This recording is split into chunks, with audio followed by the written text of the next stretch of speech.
악인이 화를 당기고 화살을 시위에 먹이며 마음이 바른 자를 어두운 데서 쏘려 하는도다.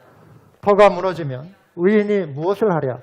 여호와께서는 그의 성전에 계시고 여호와의 보좌는 하늘에 있으며 그의 눈이 인생을 통치도다.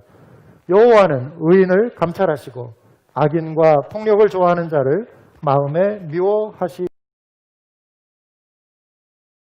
불과 유황과 태우는 바람이 그들의 잔에 소득이 되리로다.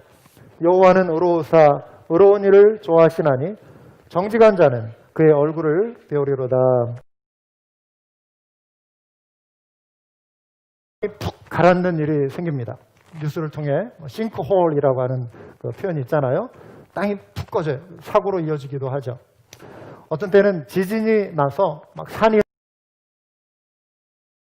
이런 일들이 있습니다. 이렇듯 눈에 보이는 어떤 땅이 실제로 가라앉는 일들도 있지만 삶에서 큰 충격을 받을 때 우리는 땅이 가라앉는다 이런 표현을 쓰죠. 믿고 의지했던 무너져 내릴 때 우리는 그러한 절망감을 표현하게 됩니다. 사랑하는 배우자를 잃거나 부모님을 잃거나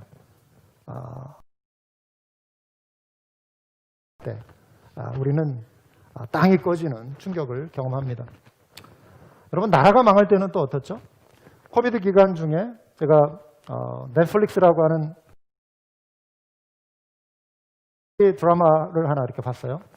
그게 뭐냐면 제정 러시아 볼셰비키 혁명으로 인해서 이제 멸망했잖아요.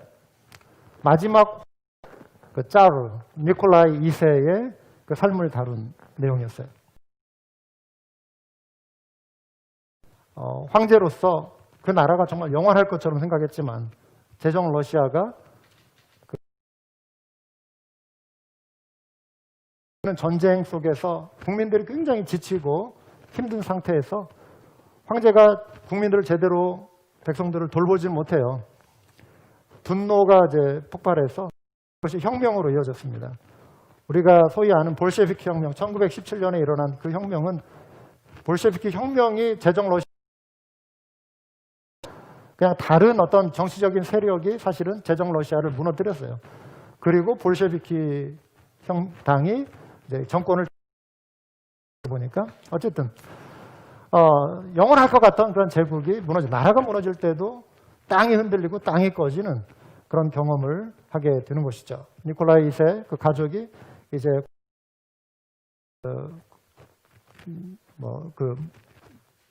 세력이죠. 볼셰비키의 그 혁명 당원들에 의해서 다 모두 이제 총살을 당하는 비극적인 것으로 끝납니다. 그럼 오늘 10편 11편에도 땅이 꺼지는 것 같은 비슷한 표현이 등장합니다. 3절인데요. 터가 무너지면 이런 표현이에요. 터가 무너지면 의인이 무엇을 하랴? 10편 11편에 터가 무너진다. 이 내용을 좀 더 구체적으로 살펴보기 전에 먼저 등장인물들을 좀 보면은요. 나라고 표현된 게 있고 너희라고 하는 표현이 있고 악인이 등장합니다. 여호와가 등장하시고 그 다음에 의인이라는 표현이 또 나옵니다. 내가 여호와께 피하였거늘 너희가 내 영혼에 도망하라 하면 어찌함인가. 여기 나는 여호와께 피한 자예요. 여호와께 피했다. 1인칭 주격 나. 이 시편 11편의 저자는 다윗입니다. 다윗이 지금 어떤 상황 속에 위기의 상황에서 이것을 썼는지 구체적인 정황은 알 수 없습니다. 그렇지만 그가 지금 터전이 무너지는 듯한 삶이 흔들리는, 지축이 흔들리는 큰 위기에 처했던 것은 사실이죠. 이러한 위기에 대해서 다윗이 어떻게 반응하냐면 내가 여호와께 피하였거늘 이렇게 표현합니다. 근데 이거는 현재형이에요. 내가 이 위기 속에 여호와께 피한다 이 표현이에요. 여호와께 피했거늘 이 말은 뭐냐면은 과거의 사건이죠. 그러니까 위기가 닥쳤을 때 나는 여호와께 피했다. 근데 지금은 어떻게 될지 모른다. 앞으로 어떻게 될지 모른다. 장담이 안 돼. 그런데 내가 여호와께 피하거늘 이 말은 위기의 상황이 되면 나는 영적인 습관이 있는 거라는 의미예요. 지금 이 상황에서도 위기가 닥쳤어요. 그런데 내가 여호와께 피하거늘. 그런데 너희는 뭐라고 하냐면 새같이 산으로 도망치라. 다윗의 지금 이 확고한 의지와 달리 다윗의 주변 사람들이 하는 말은 피해라, 도망쳐라, 빨리 위기를 벗어나라. 그 표현을 시적으로 산으로 도망치라 이렇게 말하고 있어요. 근데 산으로 도망친다는 것은 문자적으로도 물론 그 당시에 어떤 위기로부터 군사적인 어떤 위협으로부터 피하기 위해서 사람들의 손길이 닿기 어려운 산속으로 들판으로 깊은 곳으로 피할 수도 있어요. 문자적으로. 그런데 산으로 피한다라고 하는 것은 또 시적인 표현일 수 있어요. 어떤 위기로부터 벗어나는 것이죠. 그러면서 그들이 주변 사람들이 하는 말이 너희가 내 영혼에게 새같이 내 산으로 도망하라 하면 어찌민가. 다윗은 지금 내가 여호와께 피하거늘 너희는 왜 나더러 산으로 도망치라 말하느냐 이 말이에요. 주변 사람들이 생각할 때 다윗을 위해서 그렇게 말을 하는 것일 수 있어요. 그들의 눈에 하나님은 보이지 않아요. 근데 쉽게 피할 수 있는 산은 보여요. 뭔가 당장 의지할 수 있는 어떤 대상은 보인다라고 하는 것이죠. 하나님은 침묵하시는 것 같은데 산은 오라고 손짓을 합니다. 이리 와, 이곳을 권면하기를 저기 보이는 저 산으로 도망쳐라 이렇게 말을 하는 거예요. 새처럼 날아서 산으로 도망친다라고 하는 것은 말씀드린 대로 위기로부터 벗어나서 피난처로 날아가는 어떤 비유적인 표현입니다. 이게 다른 시에도 나와요. 55편에 6절과 8절에 보시면 나는 말하기를 내게 비둘기같이 날개가 있다면. 여러분 그런 거 혹시 이렇게 꿈꾸지 않으세요? 상상해 보시지 않으세요? 막 내가 날개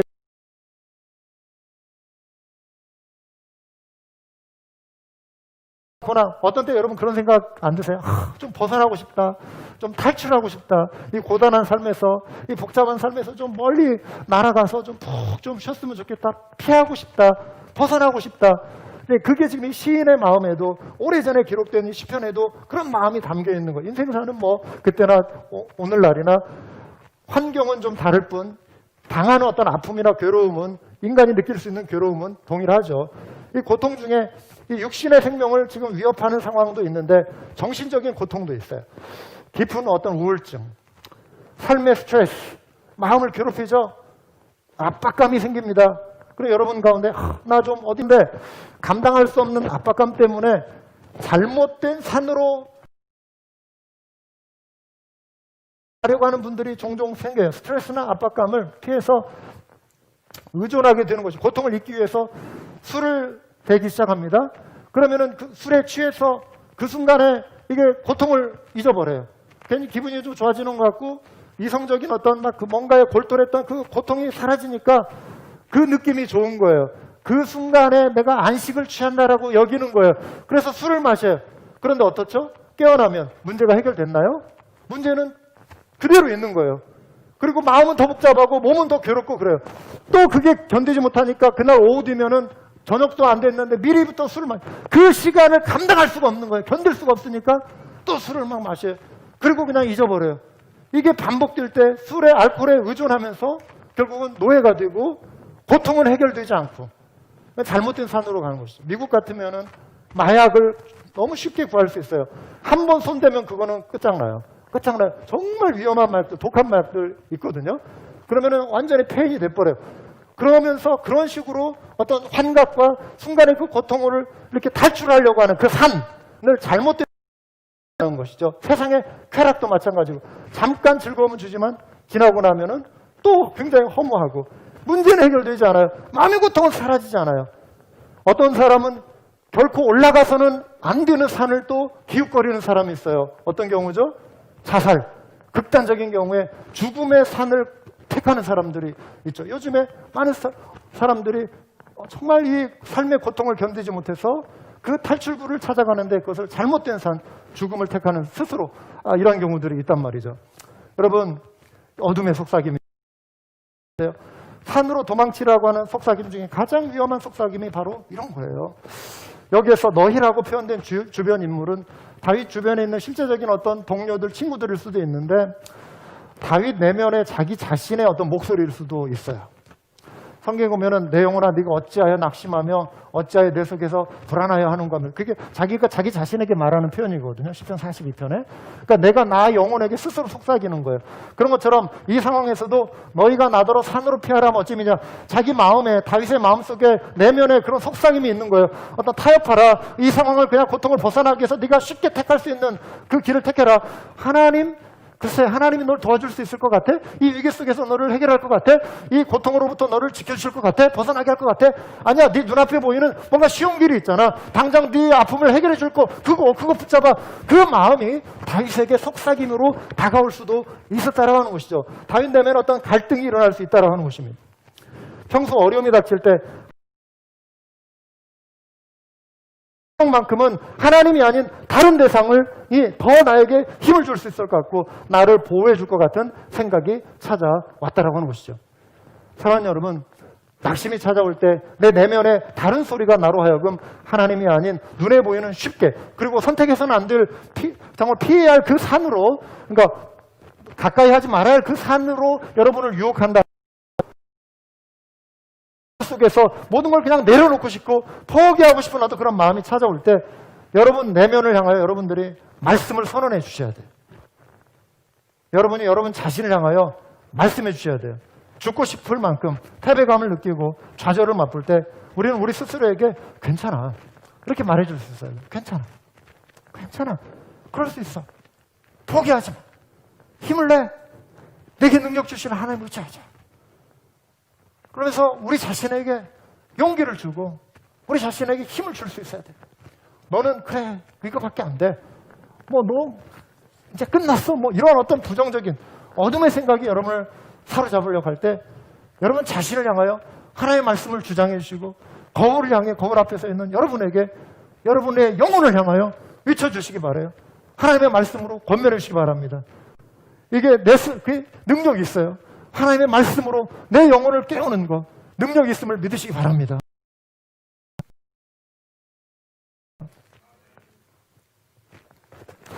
여러분, 그런데 악인이 의인을 지금 공격하는 거예요. 다윗이 처한 상황, 터가 무너지는 불안과 두려움을 느끼게 하는 위기예요. 그 두려움은 악인의 공격으로 시작이 되죠. 악인이 활을 당기고 화살을 쉬에 먹이며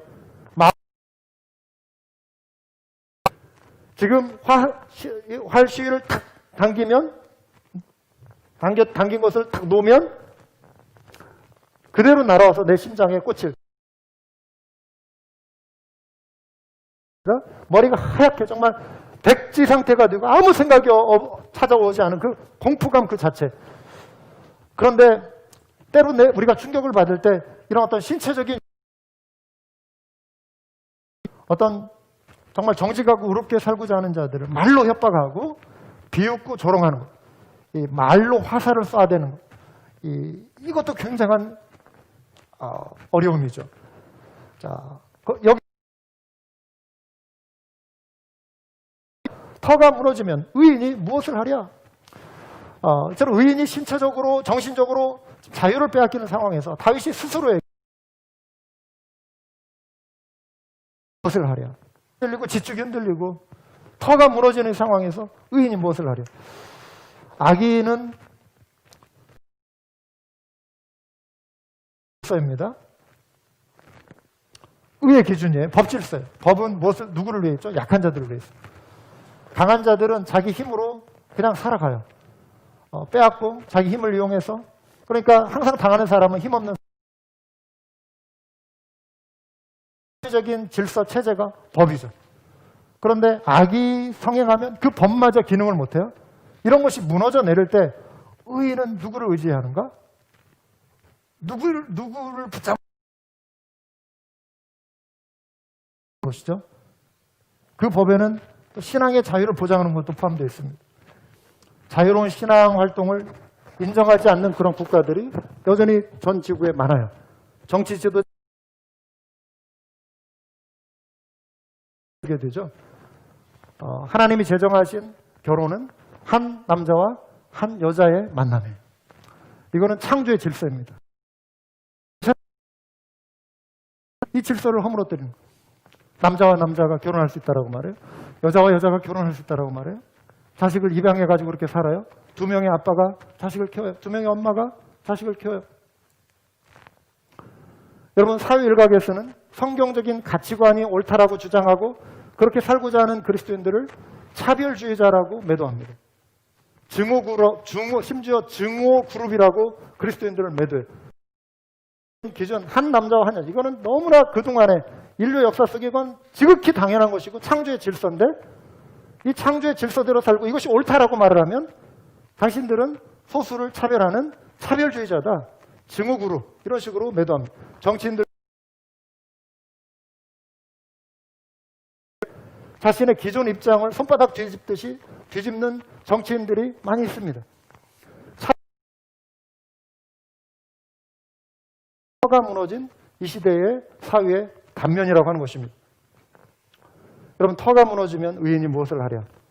지금 이 질문에 대한 답을 몰라서 그가 이렇게 질문할까요? 그는 답을 알고 있어요.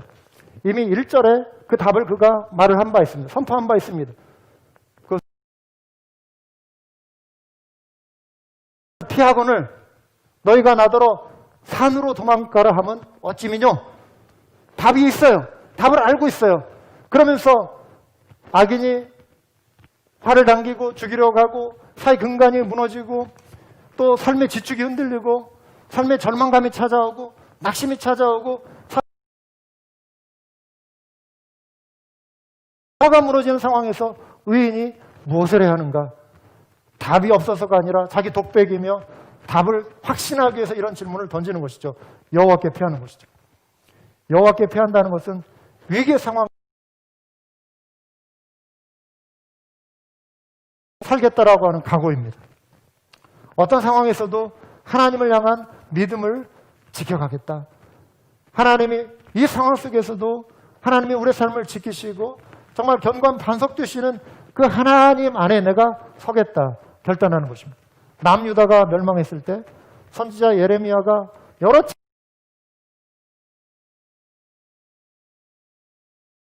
왕이었던 시드기야가 있어요.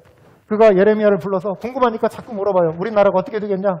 예언자니까 네가 하나님 앞에 들은 음성을 좀 나에게 알려달라. 예레미야는 목숨 걸고 왕 앞에 서서 이야기해요.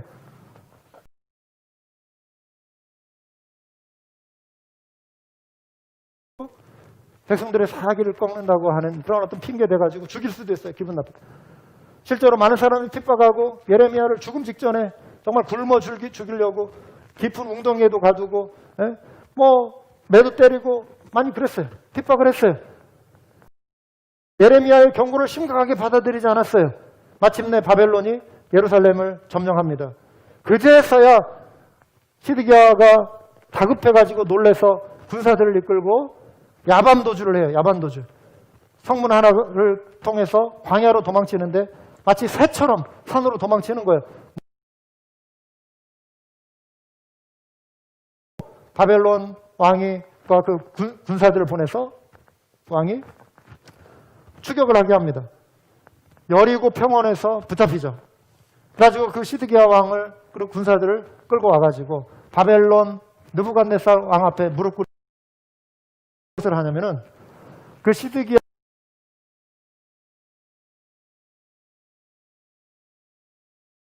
시켜서 시드기야 왕의 눈을 파버려요.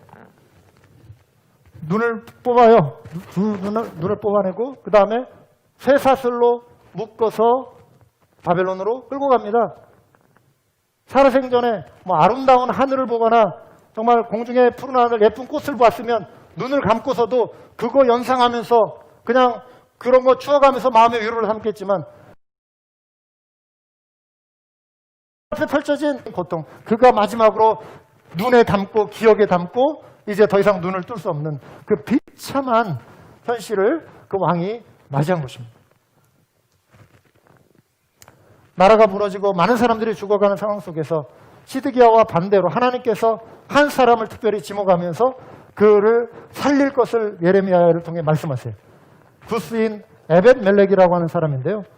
예레미야를 통해 이렇게 말씀하세요. 내가 너를 구원할 것인즉 네가 칼에 죽지 아니하고 네가 노량물같이 내 목숨을 얻을 것이니 이는 여호와의 말씀이니라 하더라. 보세요.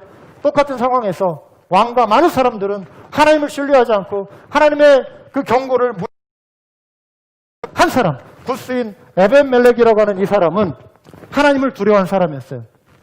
그러면서 예레미야가 구덩이에 갇혀서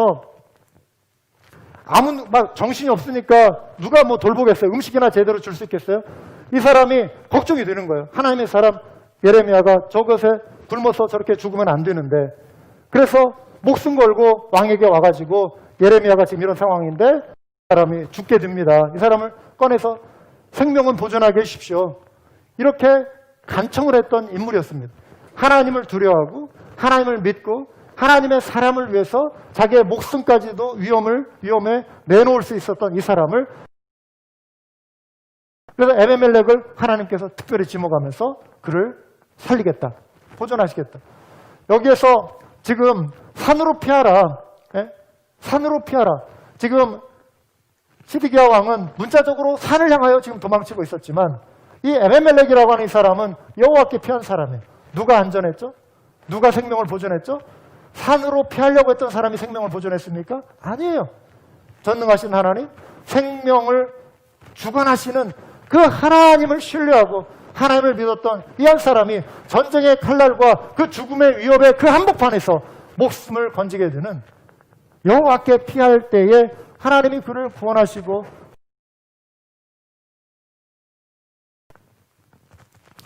사랑하는 여러분, 여호와께 피하는 것은 이처럼 어떤 삶의 위기에서도 하나님의 뜻을 믿는 그 삶을 살아가는 거예요. 하나님의 권능을 의지하는 것입니다. 산으로 도망치는 것은 당장 인간의 지혜는 결국 무너집니다. 위기 속에서 당장은 위험해 보이지만 하나님을 신뢰하고 하나님께 하심을 믿으시기 바랍니다. 아무리 세상이 변하고 반기독교적인 분위기가 일어나도 비웃음과 조롱, 이러한 것이 사람들의 비웃음과 사람들의 조롱과 사람들로부터 외면당하는 기독교의 진리를 지키다 보면 이제 갈수록 우리는 정말 외로울 수 있어요. 수세에 몰릴 수 있어요. 그렇다 할지라도 이러한 세상 분위기에 편승해서 내 신앙의 잃고 사람들의 비웃음을 피하기 위해서 내 그리스도인다운 그러한 그리스도인이, 연약한 그리스도인이 되어서는 안 되는 것입니다. 우리는 이 세상에 맛을 내도록 부름받은 존재입니다. 빛을 발하도록 부름받은 존재입니다. 할렐루야. 주님께서 말씀하시기를 인자가 올 때 세상에서 믿음을 보겠느냐. 마지막 때 많은 사람들이 다 믿음을 잃는다는 거예요. 믿음을 저버린다는 것입니다. 그리스도인의 신앙은 고난을 각오하는 신앙입니다. 가는 게 너무 많아요. 사단은 우리 개개인의 삶과 신앙을 무너뜨리기 위해서 호시탐탐 불화살을 쏘아댑니다. 하나님을 부정하는 세속주의, 물질을 우상으로 섬기는 맘모니즘, 사람들의 인성을 또 파괴해요. 많은 사람들의 인성이 파괴돼요. 흔들리는 터전 속에 우리가 정신을 잃을 정도가, 우리가 견고하게 주의 말씀 위에 서서 하나님의 의의 군사로 우리가 살아가야 돼요. 그러면 우리가 뒤로 물러서거나 정말 패배적인 자세로 하면서 끝까지 말씀을 순종합니다. 여호와께 피한다라고 하는 것은 그냥 수동적으로 가만히 있는 것이 아니라, 그냥 그늘 아래 가만히 있는 것이 아니라 믿음의 선한 싸움을 싸우겠다라고 하는 결단을 하는 거예요. 내가 믿음을 지키겠다라고 하는 거예요. 믿음을 드러내겠다라고 하는 거예요. 이게 여호와께 피하는 것입니다. 자, 여호와께서 이제 등장하시면 하나님은 인생을 살피시고 악인을 심판하시며 이유를 여기서 네 가지로 말씀해 주는 거예요. 4절부터 7절인데, 첫째는 여호와의 눈이 인생을 살피시기 때문에 그래요. 하나님이 우리를 살피신데, 여호와의 보좌는 하늘에 있으며 그의 눈이 인생을 통촉하시고 그의 안목이 그들을 감찰하시도다. 하나님이 인생을 살피십니다. 그렇기 때문에 우리는 하나님께 피해야 돼요. 악인을 미워하시기 때문에 그래요. 의인을 감찰하시고, 5절에 악인과 폭력을 좋아하는 자를 마음에 미워하시도다 그랬습니다. 그래서 우리가 여호와께 피해야 돼요. 하나님을 의지해야 돼요. 순종하며 살아야 돼요. 말씀대로 순종하며 살아야 돼요. 이게 여호와께 피하는 거예요. 말씀을 가까이 하시기 바랍니다. 말씀을, 하나님의 말씀을. 세 번째로, 여호와는 악인을 심판하시기 때문에 그래요. 악인에게 그물을 던지시리니 불과 유황과 태우는 바람이 그들의 잔의 소득이 되리로다 그랬어요. 여러분, 이 세상에 가장 큰 교만이 무엇인지 아십니까? 가장 큰 교만이 뭔지 아세요? 하나님을 무서워하지 않는 거예요. 내 마음대로 살아도 된다고 생각하는 거예요. 이게 가장 큰 무서운 교만입니다. 하나님이 싫어하시는 악을 일삼는 자들은 죄로 인해 심판을 피할 수 없습니다. 여기 태우는 바람은요, 중동 지역에서 계절이 바뀔 때 밤새 그래요. 여름에서 가을로 넘어갈 때, 봄에서 여름으로 넘어갈 때, 여름에서 가을로 넘어갈 때 뜨거운 사막 바람이 부는데요. 이 아름다운 꽃을 이렇게 예배 처소에 이렇게 헌신해 주셨는데 얼마나 아름다워요. 이 화려했던 꽃들. 그런데 성경에 보면 우리 인생이 이런 꽃과 같고 식물과 같다라고 그랬어요. 예? 들에 피는 이런 풀과 같다. 어떤 거냐?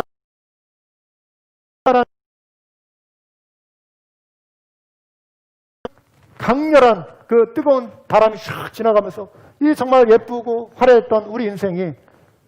하나님의 심판이 앞에 어느 인생도 버틸 수 있는 그런 인생이 없는 것이죠.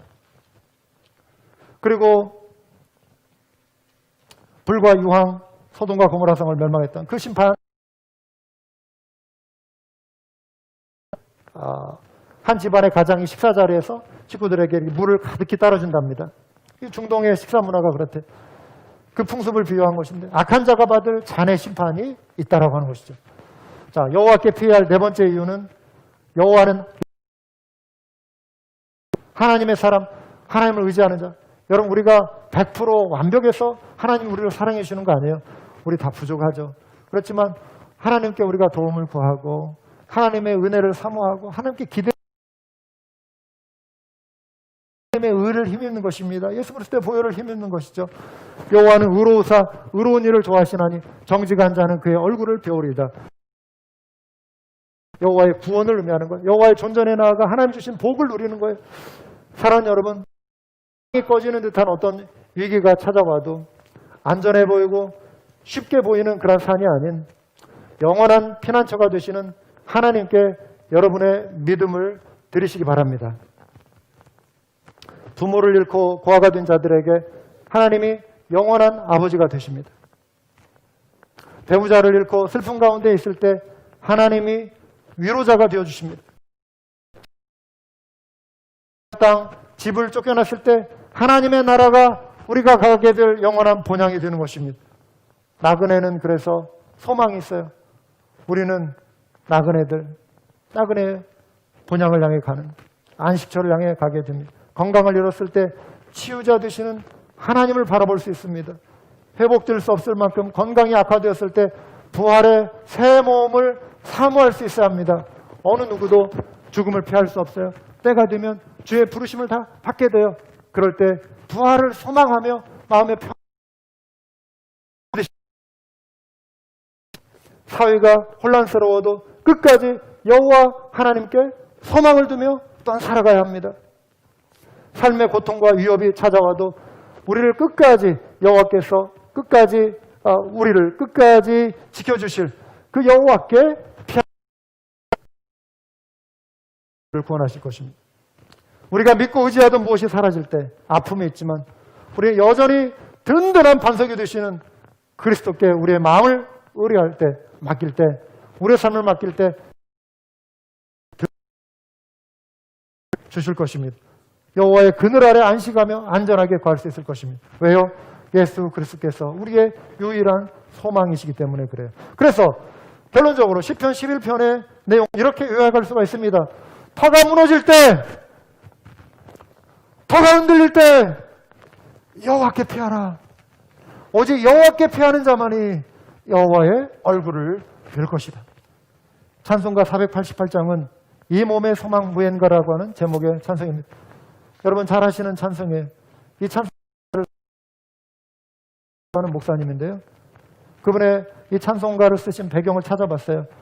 하나님의 주신 은혜가 너무 감사해서 정말 하나님을 향하여 노래를 쓰고 싶은, 노래를 만들고 싶은 강한 충동을 느껴서 그가 살고 있는 동네 홀본이라고 하는 이름의 산에 저 아래를 보니까 그의 마음속에 자기가 서 있는 이 바위 반석이 얼마나 견고한가. 그리고 예수님이 떠오르더래요. 굳건한 반석 되신 예수님. 그런데 저 아래 모든 땅은 가라앉는 모래에 불과하구나. 저렇게 펼쳐진 저 사녀는 가라앉는 다 언젠가 견고하구나. 그 감동으로 쓴 찬송이 이 몸의 소망 무언가, 이 찬양이에요. 그 시를 쓰고 순간에 그 영감으로 4절까지 가사를 썼대요. 그 다음날 한번 7절까지 또 썼대요. 참여하러 가는데 킹이라고 하는 이름을 가진 형제를 만났는데 깊은 근심에 쌓여 있어요. 무슨 일인가 물었더니 자기 아내가 지금 마음이 아픈 거예요. 그래서 목사님이시니까 그럼 빨리 가서 신방 내가 갈 테니까 같이 갑시다. 그 아내, 병상에 누워있는 아내와 그 남편인 킹 형제와 함께 찬송가를 부르려고 하는데 찬송가가 그 집에 그러자 자기 품속에서 그 며칠 전에 산에 올라가가지고 썼던 그 찬송가 가사를 꺼내놓고 노래를 만들었던 이것으로 우리 하나님을 찬양합시다. 그러면서 이 목사님이 가사를 읊어주고 노래를 불렀어요. 병상에 누워있던 그 여인이 새로운 소망을 발견하면서 얻었다는 거예요. 이분이 견고한 반석 되신 예수 그리스도를 의식하며 썼던 그 찬송에 고난과 어려움과 슬픔의 수심에 차있던 그 가정을 위로하는 하나의 능력 있는 메시지로 찬송으로 맨 처음 불려졌다라고 하는 것이죠. 오늘날 수많은 그리스도인들이, 전 세계적인 그리스도인들이 이 찬송을 통해서 위로를 받습니다. 오늘도 우리가 이 찬송을 한번 마지막으로 같이 불러보면서 정말 우리에게 소망이 무엇인가, 이 몸의 소망이 무엇인가, 우리 삶의 진정한 소망이 무엇인가, 그 소망은 바로 예수 그리스도이시다. 세상에 있던 모든 것이 다 무너져 내릴 그날이 오지만 내가 바라보고 내가 피하고자 했던 그 산도 언젠가는 무너지지만 여호와 하나님 그분께 피할 때 견고한 반석 되신 예수 그리스도 그분께 나의 소망을 둘 때 그곳은 안전하며 영원한 하나님의 나라 소망을 둘 때 내 삶에 진정한 위로가 있고 내 삶에 진정한 평화가 있다. 나는 어떤 상황 속에서도 여호와 하나님만을 의지하겠다. 세상에 있는 그 산을 향하여 내가 서리라 그 위에 내가 서리라 무섭게 바람 부는 밤 물결이 높이 설렐 때 우리 주 신은혜의 소망에 닿을 줄이라 굳건한 반석 이시니 그 위에 내가 서리라 그 위에 내가 서리라 세상에 믿던 모든 것 끊어질 그날 되어도 구주의 언약 미사와 내 소망 더욱 그리라 굳건한 반석 이시니 그 위에 내가 서리라 그 위에 내가 서리라 바라던 천국 올라가 하나님 앞에 배울 때 구주의 의를 힘입어 여시 앞에 서리라 굳건한 반석 이시니 그 위에 내가 서리라 그 위에 내가 서리라 O Christ, the rock I stand, all other ground is sinking sand. All other ground is sinking sand. Jesus Christ is the only solid rock of ages. 예수 그리스도가 영원한 우리의 만세반석 되십니다. 모든 ground, all other ground, 우리가 의지했던 모든 것, 지금 여러분들이 의지하고 있는 그것도 지금은 어느 정도 우리에게 위로를 주고 우리가 그래도 조금은 견디고 살 수 있는 어떤 힘을 주는 건 사실이에요. 우리가 세상에서도 의지할 친구가 필요하고 의지할 하나님의 가족이 필요하고 사랑하는 가족이 필요하고 물질도 필요하고 우리 삶의 어떤 안정의 어떤 요소들도 필요하지만 그러나 그것이 다는 아니라고 하는 것입니다. 그리고 그것이 영원하지는 않다라고 하는 것입니다. 우리의 소망, 예수 그리스도 천국의 소망, 결코 흔들리지 않는 이 소망을 의지하며 살겠습니다. 주님, 여기에 나의 소망을 두겠습니다. 여기에 나의 믿음을 두겠습니다. 이 결단이 우리 모두에게 있길 원합니다. 이 말씀 기억하며 다 같이 통성을 한번 기도하겠습니다.